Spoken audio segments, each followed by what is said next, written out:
Hello YouTube, I'm Freedom from YouTube and I'm back with another video. So in this video we're gonna do something different. We're gonna compare a 10-year-old DSLR to iPhone 7 Plus, which is new. 10-year-old DSLR. It records in 720p and the iPhone does 4K. So we're gonna test how important is resolution. Let's check, is the DSLR good for video or the iPhone? Is the resolution really important or not? So let's check this out. So I wanted to test this because many people think that they need a DSLR because to be like him. You know, this YouTuber, he has some really good content because he has an expensive DSLR or expensive camera and you have iPhone. So that's not enough and you cannot be like him because he has more expensive equipments than you. So let's check if you're right or wrong.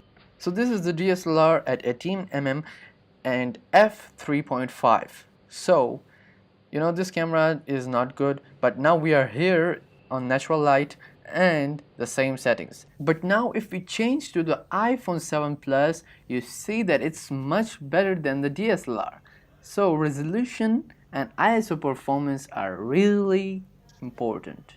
So after the test, we actually noticed that light is the problem, not the camera. You know, even a really bad camera can record good videos if you have a better light. So before buying a DSLR, you should buy lights for yourself. So save money and buy lights. If you buy lights, you're gonna save your current DSLR because your DSLR will be alive again. So actually I proved you wrong because you do not need a really great camera, you need good lights. Have you ever noticed when you go out and shoot with your DSLR, it looks really good, but if you go indoor, it looks bad.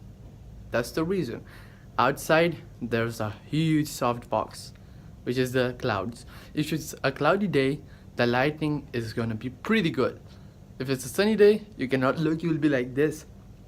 But indoor, you have lights at the back and you are not properly exposed at the front. So that's the opposite. You should expose yourself properly and the background should remain dark. So you know, that's the point. And if your DSLR is really old, like this 10 years old DSLR, then you should probably change it because, you know, this even don't have any settings for the video. You know, you cannot change the ISO or the shutter speed in the video. They set it for you. So, you know, that's not a great, you know, thing. So, if you like this video, give it a thumbs up and subscribe for more videos like this. Peace out.